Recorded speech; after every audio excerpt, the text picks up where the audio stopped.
You're listening to the TWOBUCKS podcast, the podcast for outdoor entrepreneurs. Little by little, I was getting the sense of my time isn't my time.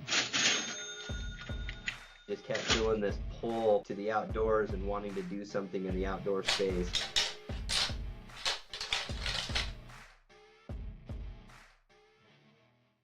I've got Koby Owens on the podcast, and we're going to talk about some cool adventures because you have been all over the place. Is from what I gather from the content you produce and you put out there, there's very few adventures you probably haven't done already. And you're not a very old dude, so you've definitely been putting miles in lately. Yeah, I got a lot of miles on the feet and a lot of miles just flying all over the world in the last couple of years. I'm blessed to do what I do, but it was a grind to get here. So I'm excited to chat about everything. Well, before we get into the journey, let's start with where here is. So you're a producer, and I don't want to really speak too much for you, but you know your full-time job is being outdoors, right? With some type of camera. So currently I am the content producer at Weatherby Firearms in Sheridan, Wyoming. That's where I've called home for the last, today is 10 months actually. So I grew up in western Montana, Deer Lodge, Montana, born and raised there, and grew up hunting, fishing, just loving the outdoors. But recently got a full-time role producing all Weatherby's content here in-house. So it's been a really good move for my career and just life in general. So full-time in-house content producer. So you're running around with camera. Is it both photography and videography? Yes, it's both. I mean, literally everything that we produce content-wise, every photo asset, every video asset that we need, like I'd say about 90% in charge of, because we also have a social media manager, DJ, and he can run he runs a camera too, and he's progressed over the last 10 months quite a bit. And so he does some of it, but I'm the guy out in the field getting all the photos, videos for every product launch we do. So say we're launching a new rifle, we need a launch video. It's probably going to be featured in a film because we're bringing it on an authentic hunt to gain the good authentic imagery of it out in the field for the launch of it. And that's also part of the field testing of it. So that's another cool part of my job, is I get to kind of help field test some stuff that's going through the ringer. It's been developed and it's gone through a lot of stuff, but then this is that in-field on an actual hunt thing. And then bring it all the way back to like the white background product imagery done in a studio, that if you're scrolling through our website, you're going to see those photos. So it's every aspect of every image or video that we need. Like I spent all day today down in our manufacturing facility filming stuff for a rifle launch that is coming up here in into April. I keep saying April for some reason, August.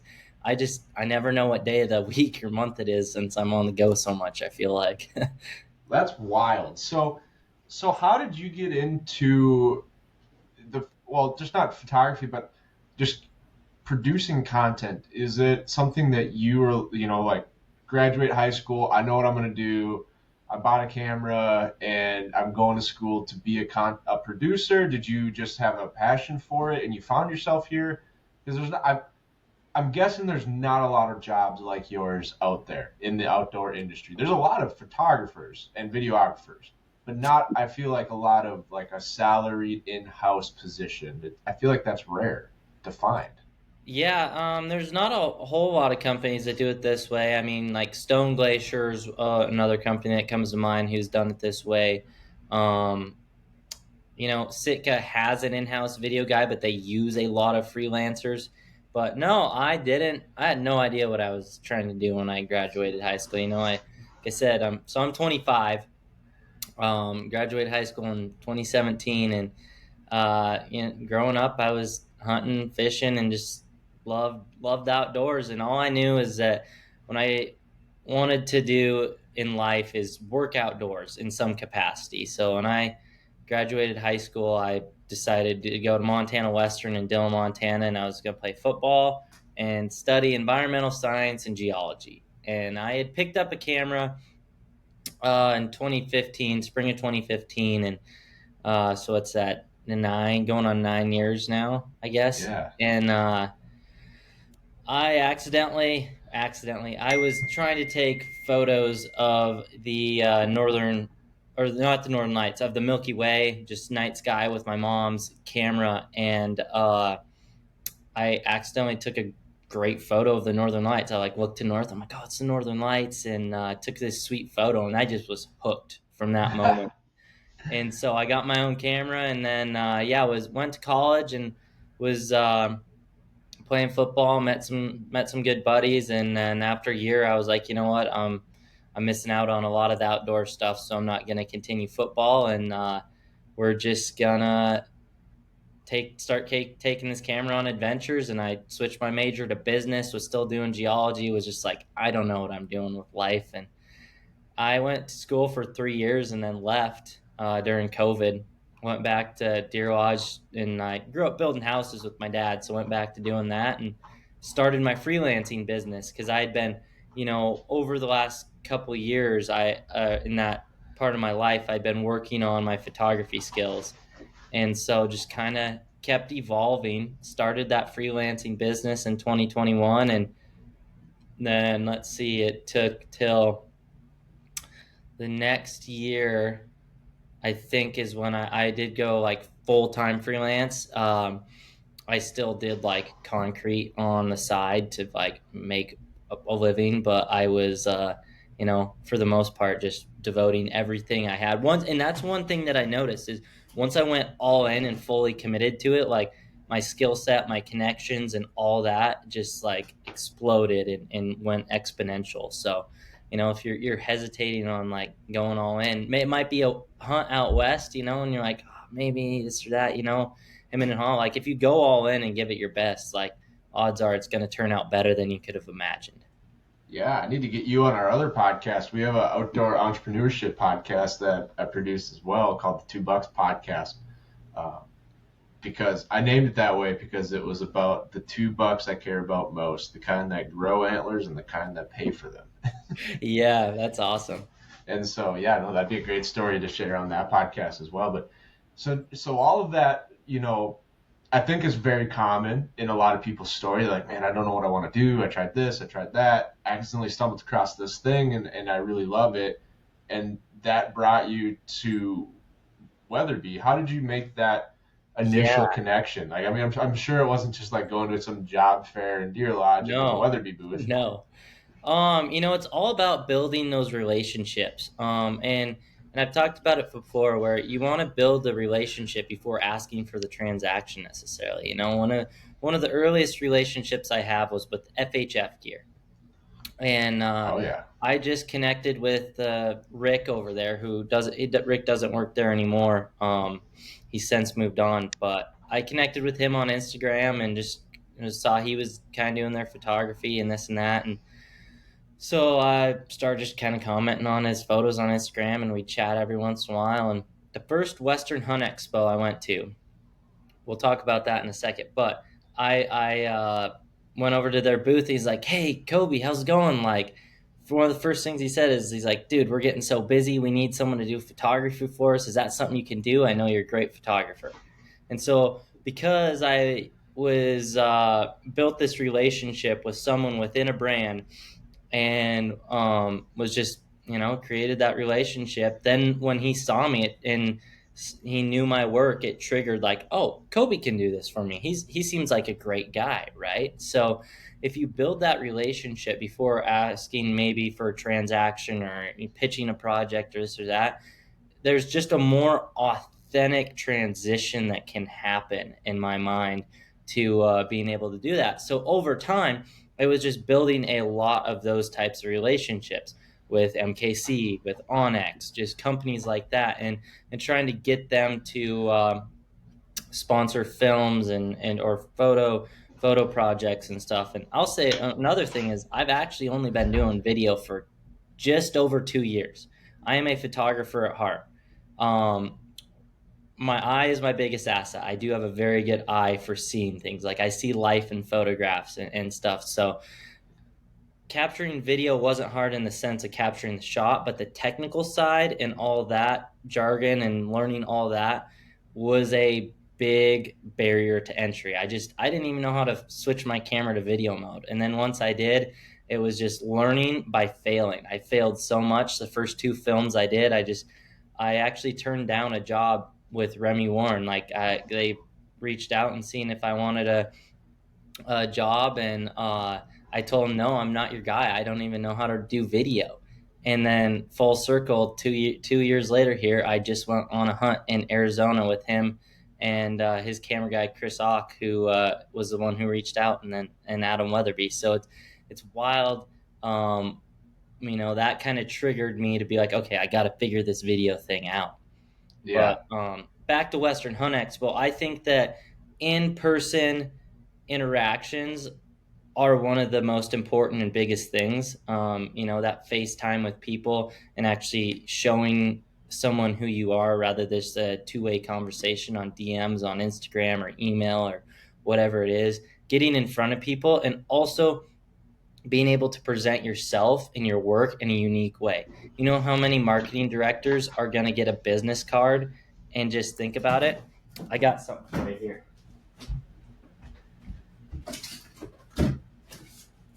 So I made photo books to pitch myself at expos.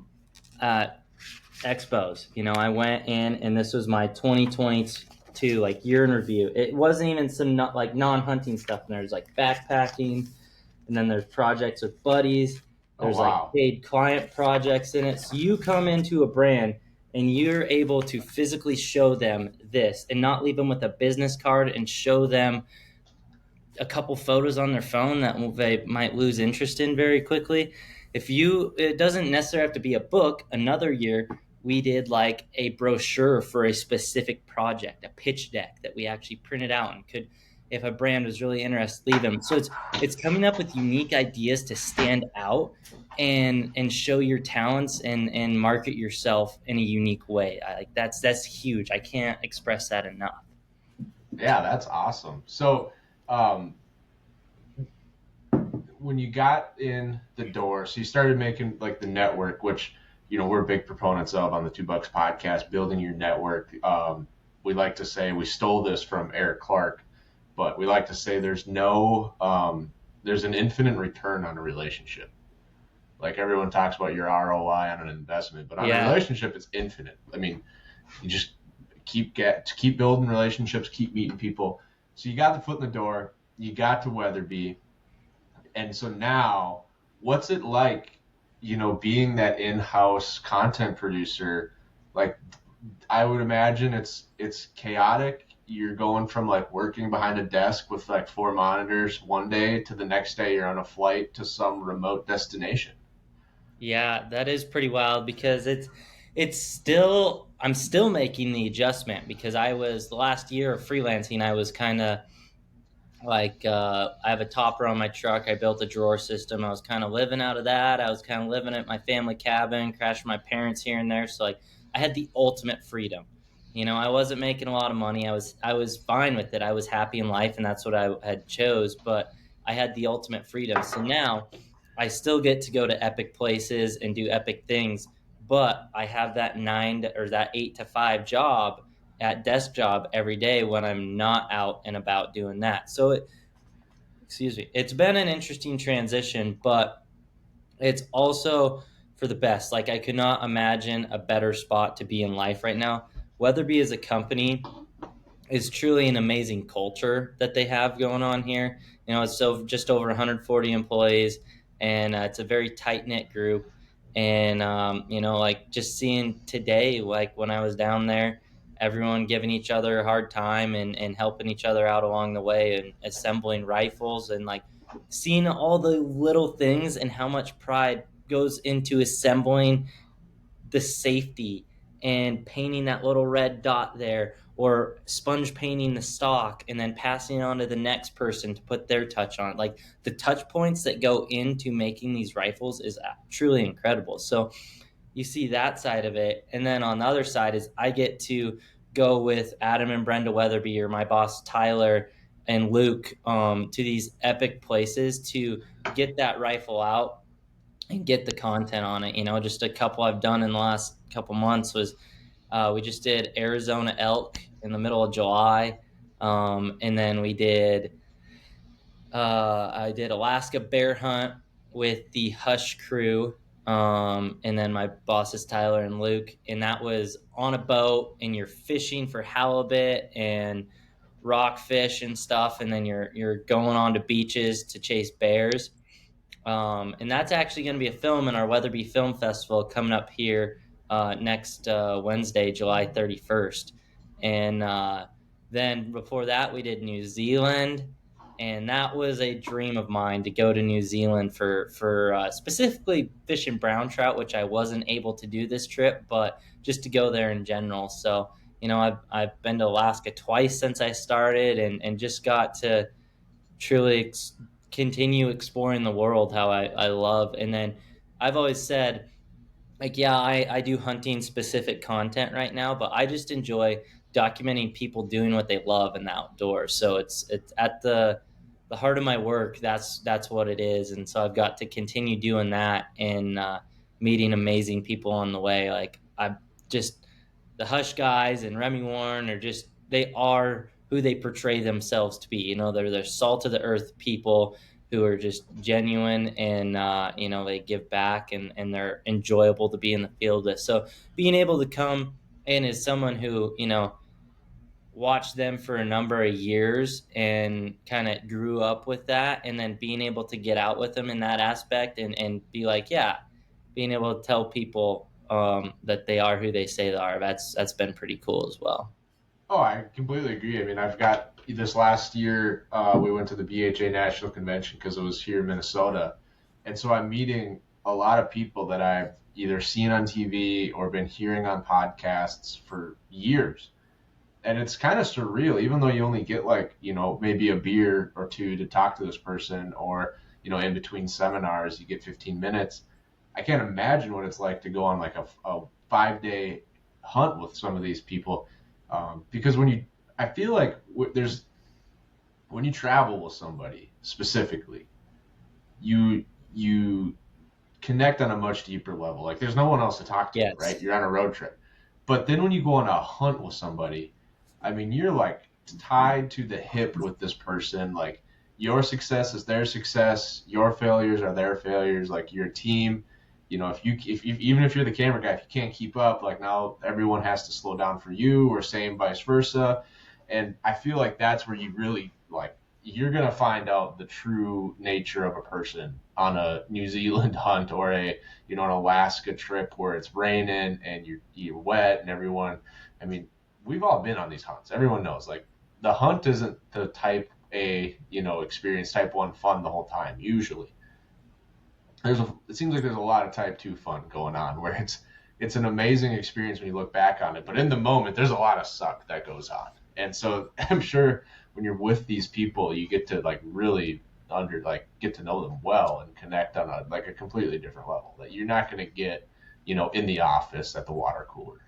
Yeah, no, precisely. And that's another thing that I've always, since I started doing this, that is one of my favorite parts about my job is, being a young man and still learning on how I want to formulate my life, is I get to hunt and spend time with a week at a time, maybe it's 7 days in the backcountry with someone who has 20 years on me in life, and I get to pick their brain on just life in general and take little bits and pieces from all these individuals I've got to hunt with over the years. Yeah, some of them might be influencer hunters or whatever, but maybe it's just, a 45-year-old dad who owns a construction company and hired me because he drew a great tag, and we spend a week in the backcountry together. Just even people like that have just as much to offer. And so being able to, document these experiences for them, and create this imagery that they'll be able to have for the rest of their life, but then also create a connection, and become friends. my buddy Wilson, I got to film him and his buddy on an archery elk hunt in Idaho a couple years back, and we just kind of became buddies after that. Kind of stay in touch, and then he had me out turkey hunting in Idaho, and I'd never turkey hunted in my life before, so I've turkey hunted one day, and it's the only thing I've ever shot out of the state of Montana so far, and it was a good experience. It was fun, but then come down to it, and I got this job at Weatherby, and one of his best friends lives here, and I couldn't find a place to live. It took me 2 months to find a place to live, so he connected me with his buddy here, and got to crash in their basement that they're remodeling for 2 months, and they're remodeling it, so they didn't charge me. So I gained not just a friend, but that connection. You never know how that's going to pay off down the road when you're in need, and you've made that good friend, and somehow they come through for you. And I just hope that I can pass that along someday too. Yeah, yeah. I feel like there's a lot of people you could let live in your basement. Yeah. So you said 10 months, so it looks like you kind of formally started with Weatherby. I'm sure you were doing some freelance work for them before, No, working into this. not at all. No, really? Just If they're straight 100% in-house, we don't have anyone freelancing for us. The only stuff we'll use is like some stuff from Hush or Remy or Gritty, because they're brand partners with us. But no, so it was like their previous content guy just left them high and dry early September, right before hunting season. Is like, well, that's what I was doing the math. I'm like, so they're like, hey, welcome to the team. Pack your bags. We're heading out. I mean, it was. Yeah. So I applied, and how I got the job is kind of wild. One of my mentors, Isaac, he actually is an industrial photographer, shoots like Kubota and Leatherman and more of that type of stuff. Not even in the hunting space at all, but he's a very important person in my life for mentoring me to get to where I was. And him and my boss Tyler just happened to be connected on LinkedIn or on Instagram. Like, don't know each other personally, just know of each other through the years. And so Isaac has shot Weatherby for years, like guns, and he calls me, he's like, hey, Weatherby's hiring and you are applying for this job. I'm like, oh, okay, like I guess I'll throw my name in the hat, Right. Likely shot that I get this job. And they called, and I got 2 different interviews with them, and after the second one, I had just gotten done with one of my biggest freelance projects yet. It was just me and some buddies who came up with this project together. Logan Romney, Kincaid Smeltzer, Raiden, and I did this long deer hunt and got out of the backcountry, had my interview that morning, and I shut my laptop. I'm like, I got that job. I crushed that interview. I knew I got the job as soon as the interview was done, because I just really crushed this interview. I've never really done a job interviews before, but I did good. And then they called me that night, and they're like, can you start next week? I'm like, well, actually I can't. Because I'd been paid out on freelance projects for the fall already. And so I had to finish like 2 projects, and then I came for 2 weeks, and then I'll fly out and do another project that I was already paid on and stuff. But yeah, it just kind of happened. Wow. So busy first year, I take it from the stories. So what has been your favorite like outdoor adventure with Weatherby since you've started so far? You're gonna make me pick a favorite? Oh man. Oh. Or like what? Maybe like the land. Like you're the guy with the camera, so it doesn't necessarily have to be like, oh, this was the one we shot the biggest animal. But like, no, not at all. Like like what was the most fun for you as the producer to go on? Man, there's been so many. I think that I did the math like a month ago, and I think I'm somewhere around 14 or 16 hunts in 10 months. Oh my gosh. So how much content do you guys need? I mean, it's a lot. I know it's how a many lot. new rifles we've released since I showed up. My second week of work was 4 products in 5 days that we had 0 assets on, and that was a busy week of work. Well, yeah, I loved it. It hasn't slowed down since I started. And I'm sure it doesn't last very long. Like once they post it, it's like, okay, that piece is done. What do we got next? You know what I mean? Yeah, another thing is they didn't. it didn't have all that much banked before I showed up. You know, nothing against the guy before me. The guy before me was good at what he did, and he was definitely a better at building films than I am. You know, that's where I have a lot of room for growth. We'll get back to my favorite trip in a second, but you know, on the imagery side is like I pride myself in that, and so we've been able to create a big bank of content that is going to last us. You know, we can pull from it any moment. Yeah, we Yeah. posted a lot of it, but we can also pull from it. And the social media manager position was also brand new, like a month before I showed up. They didn't have that before, so that's been a huge help, and we've really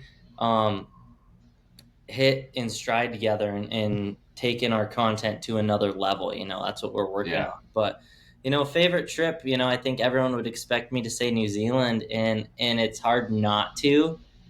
But this Alaska bear boat fish hunt that we just did was one of the most fun weeks I've had in life. It was truly an incredible week with just really good people.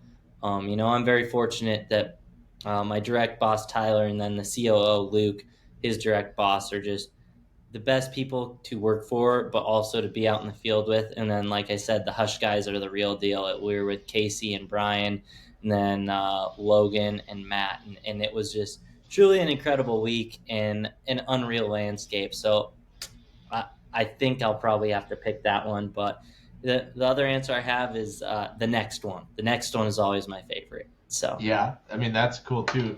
Yeah, 14 trips in 10 months. And so when you're doing these trips, like how are you? I feel like it's got to be really hard between like sitting back and like enjoying the experience and like, oh shoot, I gotta take this picture. You know what I mean? Like I feel like it'd be very easy to get caught up in like what's going on and forget that you're supposed to be capturing what's going on. At yeah, least maybe that would be my problem. a little bit. I think the harder part about it is, do I do video or do I do photo? Like at Oh, that moment, yeah. right? Because I don't have a trouble of like documenting it because like I like if I anyone ever suppose has everyone's to got be their in the thing field and with it me is like like I'm just yeah. like I said, I see life in photographs. I'm like, oh my god, that picture right there, or this. Okay, pull your binos up again and turn to the left. You know, like I love authentic imagery, but when you see something and don't quite capture it, it's like, yep, okay, pull your binos up and go to the left, or okay, walk this ridge line on the pack out. You know, type of deal. There's a little bit of staging to it, but I try to just capture things as they come and be as authentic as possible. But if I could just be a photographer, I would just be a photographer.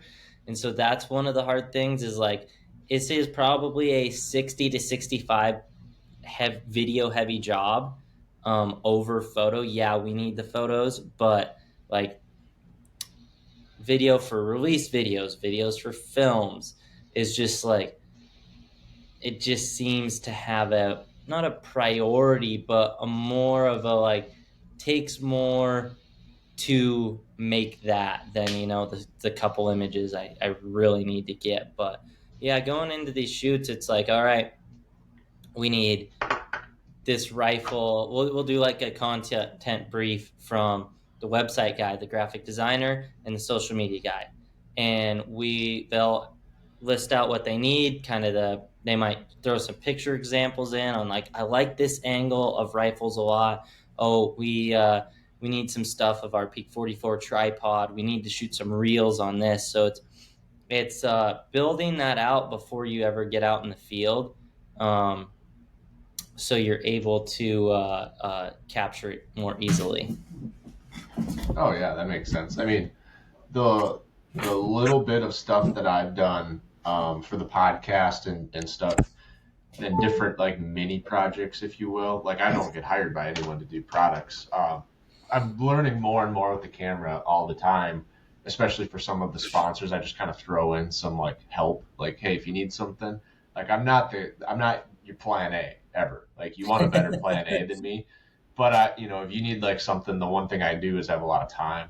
I work from home. I don't have kids. Like I can shoot this thing 12 times over if you're not happy with it. and we'll get there, right? And so I've offered that, but yeah, when you go out with a shot list of what you need versus like, oh, I think I can just figure it out, it never works. I will say, when I was just doing photography, I never once made a shot list though. Yeah, you just see what's cool. Like I said, I documented things as they came, and I felt someday I will get back to that in the future. And I mean, number of years down the road, I'm sure. Like I'm very happy with where I'm at, but someday be able to just go on a project and not have that built out and just be able to get back to those roots in a way. But I couldn't do that here at Weatherby. I truly couldn't. You know, that's making that step to the next level is kind of what that looks like. So Yeah, no, that sounds cool. So when you're on a hunt with you're the camera guy, it sounds like there's often a lot of people. How do you like balance like getting all of the shots and the angles and like still hunting and being quiet and stealthy and making sure you know you're not blowing the shot opportunity for the hunt? Like, hey, you wait there. I'm gonna run around and get this shot from the other side of the bear on the shore. And oh, sorry, bear saw me.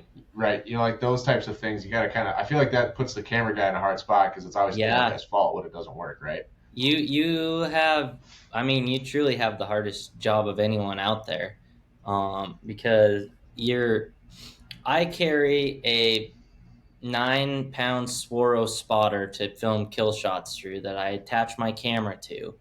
And so I got all this heavy gear. I bet on any given day, even on a day hunt, my pack's 45 pounds minimum. You know, I ran 89 and 92-pound packs on multi-day trips this year, or like week-long trips. And so you're exerting a lot of energy. And thankfully, like I grew up hunting, so that is what gives me an edge on that. Is, you know, I know how I need to be quiet and sneak in and stuff like that. But sorry about that. I don't know who's texting. No worries.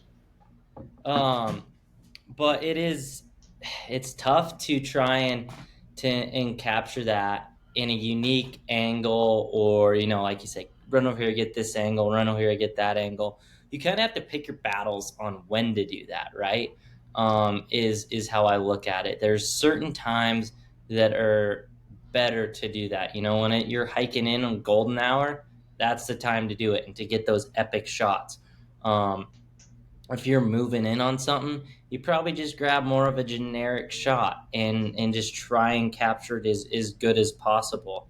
But I think picking and choosing your battles, and over time, you'll understand when those kind of present themselves, you know, and you're not going to get it right the first hunt you go on, probably.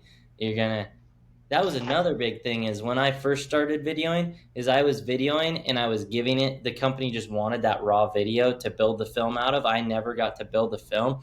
Once I started building films myself, I'm like, oh, why didn't I need these type of shots to help support this part of the film. And so I encourage people, if you are going down this route and companies are just getting that raw video from you and building the film, build a director's cut that you build out, so you know what you need, so you can get better at that. So that was one of the biggest things I think that it helped me advance in the video side of things, is once I actually started building the films, learning what shots I like, oh, I don't need any of this, or yep, I need some more supporting shots in this, or oh man, like I need a new mic bad. This audio is trash. Audio is king. Audio will make or break your film. I would rather watch a film that is slightly over or underexposed than one with bad audio.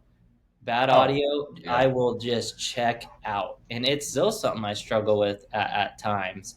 You know, I haven't found the perfect solution yet, and I'm still looking. You need one big windscreen.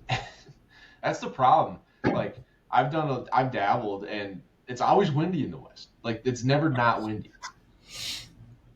And so you always have the problem with the wind. Yeah. I don't use lavs at all, but I'm like, literally this last like week, I'm like, man, I think I might dive down this rabbit hole of starting to lav up my I just got a couple very cheap. Like this would not work for what you're doing, but they're very actually they're right here actually on my desk. It'd be fun for like if you're playing around, but these are like Bluetooth labs. I have some DJIs. I have the DJI Gen 2s. So these are wireless, which is nice because you just don't have a wire to deal with. Yeah. And then all my projects that I do are at my own house. So all I have to do is plug in the USB dongle to my podcast board, and I can record the audio straight to my podcast board. That's solid. Yeah, so that worked out well. But yeah, no, audio, I get what you're saying. Audio is tough. And one of the things I wanted to ask you, so first of all, how are you like one of the only photographers that has high quality pictures of themselves? So do you do a lot of like tripod like work so you can get yourself, or do you hunt with people that know how to run a camera? A little bit of both. I definitely do some tripod work, and I'm pretty picky on how that goes. But no, one of my best buddies, Logan Romney. If I ever go with him, we're always taking photos of each other, and that's something I do. Like on this hunt with the Hush Boys, Matty Ice and Logie and I were all taking photos of each other for each other because we all know that we're the camera guy and we hardly have any photos of ourselves. But man, if you want to look at someone who does incredible job at self photography, my buddy Joshua Hubbs, and it's HUBBZ. He lives down in Arizona currently, and he's a photographer, and he does a lot of self-documented photography, and he's so good at it. I'm like, dude, you crush it. He uses a tripod for all of it, and I'm like, I don't know how you get all this in focus, but I definitely do some. And then also, if like a lot of the fishing photos of me with fish are like me setting the camera up and be like, okay, like hold the button down halfway. When it gets green, then click the picture, and then like I'll come back and edit them myself. But just kind of getting my buddies who aren't photographers to just take a picture of me, and 1 out of 20 of them will turn out good. That's one of the things, like my wife really likes taking pictures, and she's actually really good at it. And so I feel like we just need to do better about bringing the DSLR with us on adventures. And I have the same, I don't know what it's called, but I have the exact same shoulder strap that I know. I picked that out in one of your, what was that? Carry? Yeah, cotton carry. Yeah, cotton carry. Yeah. Cotton systems or whatever it's called. I've got the shoulder strap. The number one photography tool ever. Like when I got a cotton carrier in 5-6 years ago, however long it was, that single-handedly helped me make a big jump in my photography game because it was out and accessible. It wasn't stuffed in the pack at all times. It was out and accessible, and I could just go whoop, boom, ready to take a photo. So that's one of the biggest tools I recommend to someone. Well, here's another freebie. You should get a bunch of, so you can get like disposable shower caps. And they're like an elastic band, and they're super lightweight. They weigh like 0 ounces. We use them for sourdough because you always have to cover sourdough. Oh, yeah. So you just stretch it over the bowl. But you could then, I've never done this, but it just hit me. Like one of the other issues is it's always raining. And then like with the cotton carrier, you put your camera away because you don't want to get wet. Well, you can take these shower caps and like just stretch it over quick. And it's like a waterproof little like elastic cover to keep it out of the rain. Yeah, that's a solid idea. I've never done that. I have a couple other strategies. One's just raw dogging it. I mean, those cameras can take more than people give them credit for. Yeah, when they get real wet and for 5 days straight in New Zealand, they get real pissed at you and start throwing warnings at you, and they'll live. But your cameras are probably infinitely more expensive than my entry-level Nikon 3400. Dude, I started on a D3300. That was my first camera I ever bought, was a Nikon D3300. D33, 34, 35 is what I suggest to most people when they're asking for a starter camera. Also, the Sony A61 or 65. is if you want to spend a little bit more money and get a little better quality because they're mirrorless and a little more modern, those are the other ones I suggest is a 6000 series. Yeah. But what my rain cover is it's actually a Seek Outside tent bag, like their Dyneema tent bag, and then I actually like seam sealed the tent bag. Like you seam seal the tent, like I seam sealed the tent bag. And just stick that over. That would work too. Yeah. Yeah, because for a while I just put it in my bino harness and took my binos out, and that Oh yeah. kind of works, but it's not the same as the cotton carrier. The cotton carrier is the best. And now when I like shed hunt and stuff, I usually try to put a GoPro on like one shoulder and my camera on the other shoulder. That doesn't work when you're rifle hunting or bow hunting because it's always in the way. But shed hunting, you don't need to shoot. You don't have to draw or shoot, so you can take up both shoulders. Yeah. So I'm getting more and more sheds. You got some beauties back there. It looks like. Oh yeah. Oh, I've been eyeballing those for a while. Mostly whitetails. The elk, those 2 elk I didn't find. Those were gifts. Oh, well, yeah, they're still cool. But yeah, a lot of cool whitetail there. That's awesome. Yeah, that's my big thing. So one of the things that I thought was funny. Do you follow Randy Newberg? You're in the outdoor content space. So you've obviously. I don't actually follow Randy Newberg, but Randy Newberg. Yeah, everyone's heard of him. So he grew up in northern Minnesota and very strong Native Indian population. Yeah. And whenever like his friends would find antlers, they would always hang them in a tree. Like that's what their culture did. And so he grew up that way. And so his camera guys like Marcus and I think there were some that left before them. When they are hunting somewhere like New Mexico, they'll walk across a giant elk shed and Randy will make them hang it in a tree as like a sign to like of respect and so they're like just like walking around hanging sheds in trees when they're like legit shed hunters. I was just curious, when you guys are hunting around, do you ever come across like cool stuff like that as the camera guy? Because you're probably putting on at least twice as many miles as everyone else running around. I call them cameraman bonuses. I recently found something that I'm not going to talk about on the podcast, but I will tell you afterwards. That's pretty dang cool. But I mean, can you tell us where it came from? Arizona. Okay, I bet I could guess. I won't, but we'll talk about it afterwards. You're not going to guess the exact thing. You might have an idea what genre it's in, but it's not. It's a little more out there. But I mean, I found a fallow deer shed in New Zealand, and it's the outfitter's going to ship it back over with their Euro mounts and stuff, Adam and Brenda's stuff. So like that, or I'll find them on trips all the time. I found some down in Arizona as well, actually. I wonder, did I? Oh yeah, I put those up already. I couldn't remember if I grabbed them out of Adam's plane.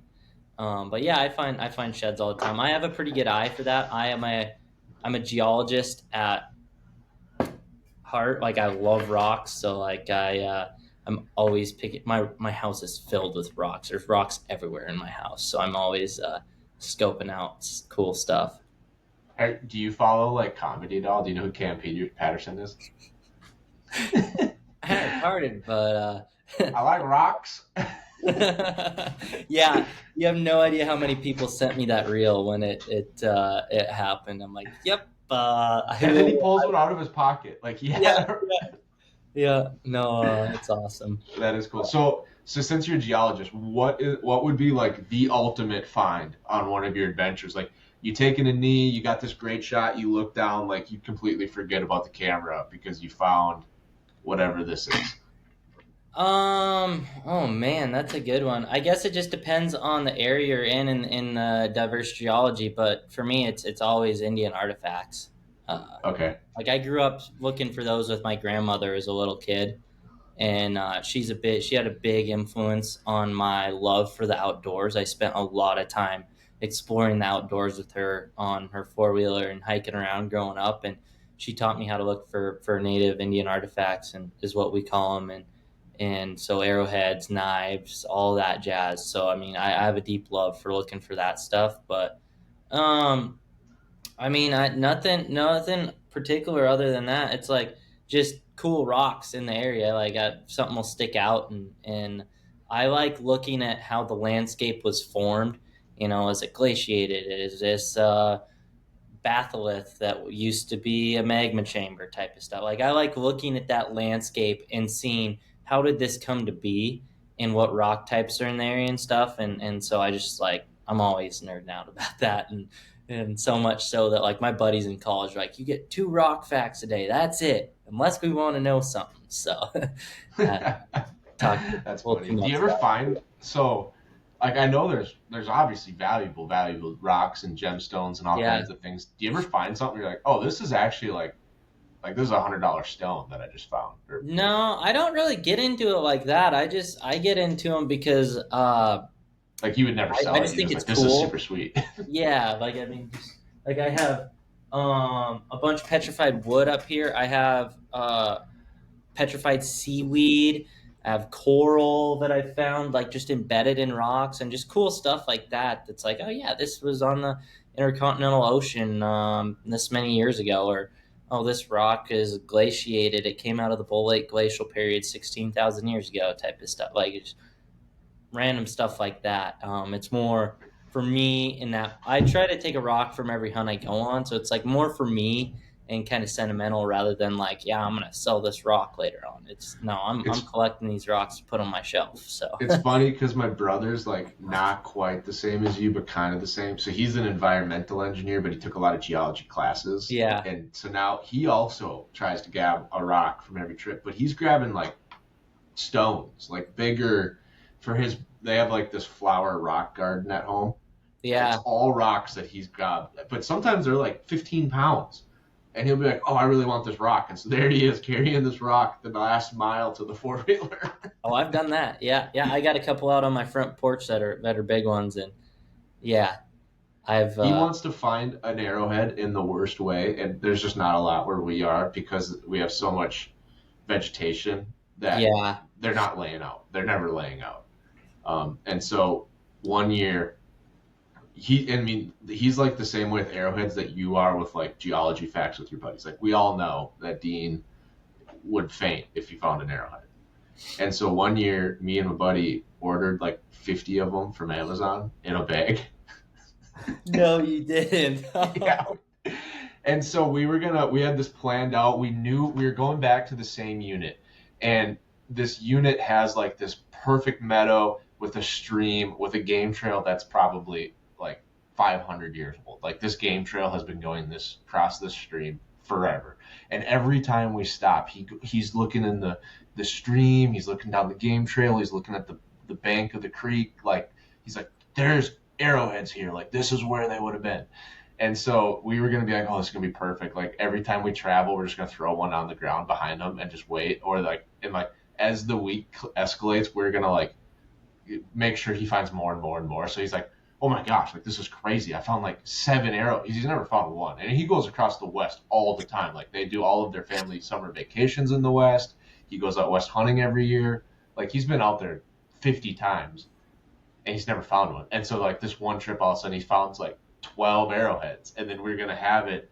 So on the ride home while we're eating lunch, I'm going to be like, oh, can you give me a napkin out of the glove box? And he opens it up and finds like the rest of the bag of arrowheads. After he's been like telling us how this is the greatest experience ever. We found all these arrowheads. Well, they didn't show up in time from Amazon. They showed up the day after we left. Oh. So he got a free pass. But we were gonna mess with him so bad. Oh geez, that's wild. Yeah, he would not have been mad. I was thinking about what I would find, or maybe what I would hope you find one day. Imagine the uproar you would find if you found like a dinosaur bone with an arrowhead lodged in it. Oh dang, that would be insane. Yeah. You would be like the most famous geologist ever to be like, well, someone was around with these things. Found a 4-inch. What is the Clovis point? Is the big uproar lately? Found a Clovis point stuck in a velociraptor skull. So yeah, that would be insane. Who knows? Maybe someday. You probably won't be able to keep it. No. To for me, it would be a science. dinosaur. Like you sit down and you're eating a sandwich and you kind of like snuggle in and kind of make the ground the right shape to make a seat, and then you like stand up to leave and there's like a velociraptor skull. Yeah, that'd be That would be wild. sweet. Dinosaur bone would probably be my thing to find. I don't know. We'll see. I think it'd be cool to find something you could keep though. I feel like I wouldn't be able, like I don't know what the rules are, but I feel like when you find something that cool, they don't let you keep it. Yeah, and whoever they are. Yeah. Oh, sorry. I'm from the Smithsonian, and there's a little rule about this. We were elk hunting in Wyoming one time, and we rented this Forest Service cabin, and there's another Forest Service cabin, and there's 3 girls from some college doing their like senior project or whatever, and they're geologists. And we're talking to them, and they're like, "Yeah, we're out here like examining, things." I can't remember what their project was, but it had something to do with Native American artifacts.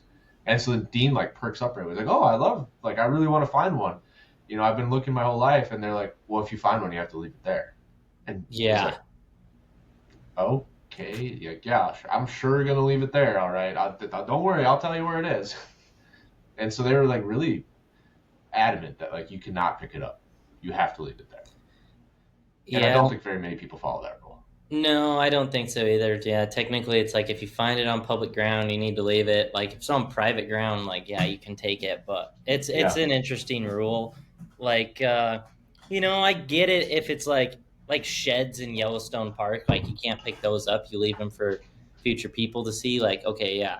But I don't know, with arrowheads it's like they're buried and unburied every year, so it's not like the next time someone walks by that spot it's actually going to be unburied. So it's interesting.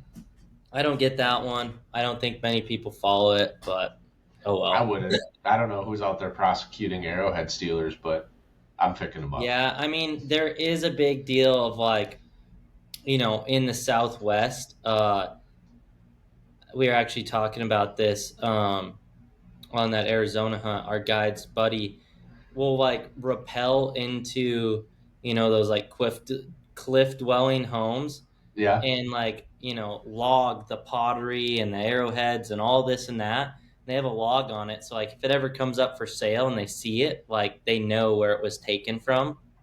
But also it's for history stuff too, like it's kind of a double-edged sword. But there's so much stuff out there, and there's so much like establishments like those adobe huts and stuff like that yeah, you don't want those are spots where you shouldn't like just go and take all that stuff that's like okay, let people come and see it over that's like a that's historic different site. It's not like That's finding different. a random arrowhead and that's like going to the zoo and being like, "I got a rhino."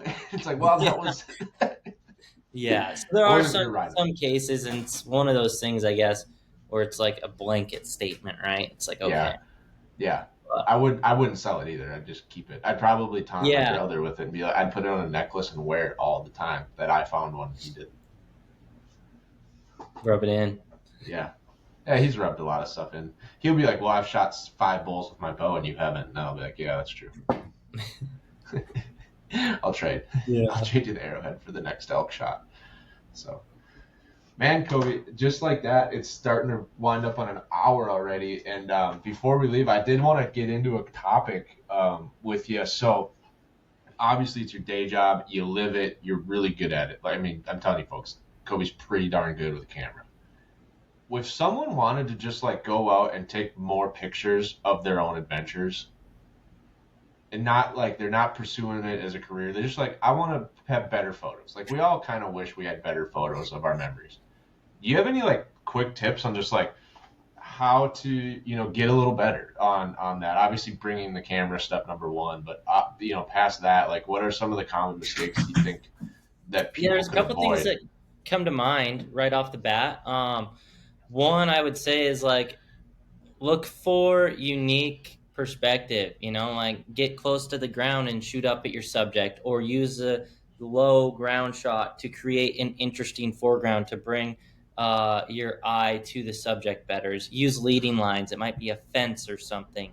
And then just shoot in hours of the day that lighting is just like that golden hour, or more pleasant, if it's overcast, take advantage of the natural light that is provided for you, I think is a big one. And yeah, you might not see something. You might see something really cool and it's not throwing lighting, and you're just kind of presented that. But use those times of the day to get better photos. And then another one is, I think that going out with like a plan, say you're going on a fishing trip with a buddy and you're going to a lake that you're going to this specific lake and it has a mountain in the background, and you're like, I really want to get my buddy out on the canoe holding this fish with this mountain in the background. So go out with a plan and try and execute said plan, and then bring those photos back into whatever you're going to edit your photos on. I use Lightroom Classic personally. And analyze that and be like, okay, I did this good, I can improve on this, and I kind of see this too. So go out with a plan, execute it, and then break it down and see what you can do better next time. It's just going to help you advance on those little things, that rather than just taking a photo and putting it in your phone or something. Have that plan, execute it, and like that's what I did for years, and that's how I got to where I am, is like that exact process right there. Yeah, I like that. I want to start doing that more. My problem is I'll either be too busy and I'll be like, I'm not bringing the camera, I got too much work to do. A lot of cool stuff's going to happen, but like we're at the farm, we got to work, we got to do food plots, we got to do habitat, we got to put up some stands. And then, so I won't bring it. And then that's just on me. Or two, I'll do it and I'll take the pictures. Like we had northern lights come through in our neck of the woods not too long ago, and I was taking pictures with the tripod. And then I just like, I never did anything. Like they're still on my card somewhere, and I need to like get into Lightroom and edit them and then schedule them. And that's the part I usually drop the ball on, is editing. Like, yeah, I took the picture. I should really like take the time to, do something with it. And that's usually the part I'll take pictures. Like I'm still trying to post pictures of my like Canadian fishing trip. I don't want to do like a 10 photo dump, because I don't feel like most people see the other ones. Like they see the first one and then they move on. And so I want to like document all of the favorite ones solo, so they stay in my feed. And yeah, I'm terrible. There's been elk hunts that I've gone on that it took me like a year to be like, I should go post some of these pictures from this elk hunt. Can't say I can relate to that. Yeah, that's definitely different. I don't think you and I have the same problem when it comes to that. Yeah, the Grand Ronde River trip I went on this, I will say I have been not as good about editing personal trip photos as of lately. Like it took me two months to edit. I mean, it was also like 7,000 images. I ended up with 450 final edited images from a week-long raft trip. But it took me a while to get to those, and I just got them done and posted like 15 of them, because I'm like, yeah. But no, I mean, it's and then just take more photos in general, Yeah. I think is a big one. That's when I started taking more photos, I ended up getting more better photos. That's just kind of how it worked. Yeah, there's that applies to a lot of things in life. Do you do mostly all short lens work, or do you also bring like long lenses? I mean, I have a 150 to 600. It's a truck lens more so. It's like bring on stuff, but I have a 24 to 240 that gets you some compression in your work. Compression in your work is good and important for kind of, if you're trying to truly tell a story with like say 5 images. Kind of getting that tight, that medium, and that wide is kind of the 3 essential shots to tell a story per se. So it helps get some compression in my work, but it's not a quality lens. Like it's a $600 used lens. It's not great glass, but it's a very versatile lens. It's very good for filming archery hunts on, so it has its place. My current favorite lens is a 35 1.4 Sony G Master lens. Thing is butter. I built my career off a 24 to 70. All I had for 2 years of my career, first 2 years, when I like really got into it, was a 24 to 70 and a 14 millimeter. That's all I had for a couple of years. And then I bought a 50 1.8 because it's a $200 used lens on Adorama, B&H, MPB, Abe's of Maine. There's all sorts of different Yeah. photo websites out there for gear, but I think that the 70 to 200 is kind of an overrated lens, in my opinion. That is a very probably controversial opinion. That is most people's like favorite lens, is they love the 70 to 200. I haven't really found the love for it. I've recently started using it, but I think that just kind of is use case specific too.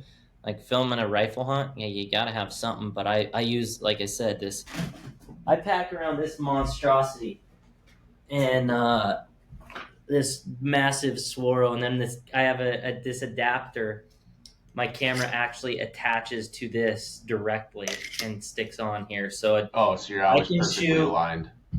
with the Sony A7S III. I'm shooting 240 frames a second, so it's 10 times slow mo. That kill shots are epic in it. So yeah, some films that I've filmed here are going to start releasing in the next couple months on the Weatherby YouTube channel. So yeah, that's where you can kind of check out the Make work some I've been doing popcorn, here. get excited for season. Yeah, exactly. So Awesome. That's cool. Yeah, I just rocked the kit lenses. I mean, I got the Nikon 18 to 55, and what's the other one? I think it's a 70 to 300. Yeah, 70 to 300. And I don't really use the 70 to 300 anymore for like two reasons. One, it doesn't really get me much. So like I'm in that boat where it's like if it's super close up, I just use my iPhone. For like Instagram, like my iPhone's usually good enough. Yeah. For like selfies and stuff. And if it's super long, like the 300 doesn't reach that long, I'll just film it. I have an Ollin adapter for my spotter. Yep. My spotter's the same, I don't know, 9-pound, the 60 power spotter. And so it's like long range, that's the ticket. And so like the 18 to 55 is all I carry, and that's just for that medium range stuff. Yeah. No, that's not a bad plan. I mean, the best camera you can get, or best camera you can carry around, is the one you're going to use. So if you're going to use your iPhone, figure out how to change the settings in it a little bit to be able to. That is the one thing I liked about my Android. It let you get really into it, like full manual mode, and I could take some pretty sweet pictures. But the iPhone has nice cameras too, so it just doesn't let you like set your f-stop and stuff like that. You have to like kind of monkey with it. Yeah. But it's all right. Sometimes I bring the long lens in the deer stand because then I'm like capturing deer at like 100 yards, and that's like the perfect distance for it. But other than that, I am not nearly as good of a cameraman as I hope I am at podcasting. Like talking to people is my thing. Like I can remember conversations. I'll talk all night long. I'll always forget the camera. Yeah. So, but yeah, man, thanks for being here. Koby, thanks for sharing kind of just what life has been like on your journey with Weatherby and starting your freelance career and all the things you've been doing. Before we do wrap up, I know you mentioned the Weatherby YouTube channel where you're getting some of the films releasing coming up soon going into hunting season, but where else can people find some of the cool stuff that you've been a part of? Yeah, my personal Instagram is Koby.Owens, and that's Koby.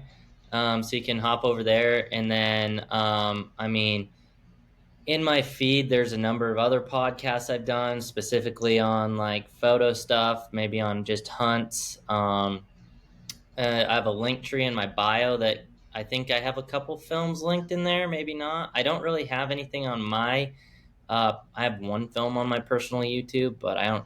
That was from a number of years back. So yeah, there's a couple films linked in my bio there, but other than that, yeah, the Weatherby Instagram, you're going to be able to see the stuff that I do for us over here, and then our YouTube will start rolling out a lot more films that I've been a part of here in the coming months. So yeah.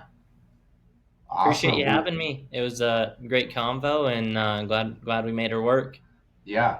No, we're going to put links to all those places so folks can go check out some of the work you've been doing. And yeah, I'm glad to have you here. Glad that we finally found a time to make it work. Hopefully the first time there was I maybe be confusing two podcasts. I had a podcast lined up. I have a lot of them, so I apologize. Someone ended up on a injury. Was that you? No, not this time. I am injury prone, but that was not me. No. Oh, somebody was like, "Yeah, I can't. I'm in the hospital right now. I don't think I'm gonna make it." I'm like, "Oh, No, that wasn't don't me. worry about that." Yeah, no, the first time we scheduled on a Wednesday, and then literally we scheduled it, and then an hour later my buddies are like, "Hey, beers, boys, bows, and burgers tonight or that night." I'm like, I'm gonna have to push that tomorrow night. Sorry, Yeah, I got to shoot bows and have some beers and burgers with my buddies. But yeah, no, that's awesome. My pellet grill broke, but I should do that too. Hey, there's 2 deer right in the front yard. would you look at that? Yeah, awesome. Well, thank you once again for being here, Koby, and thank you for listening.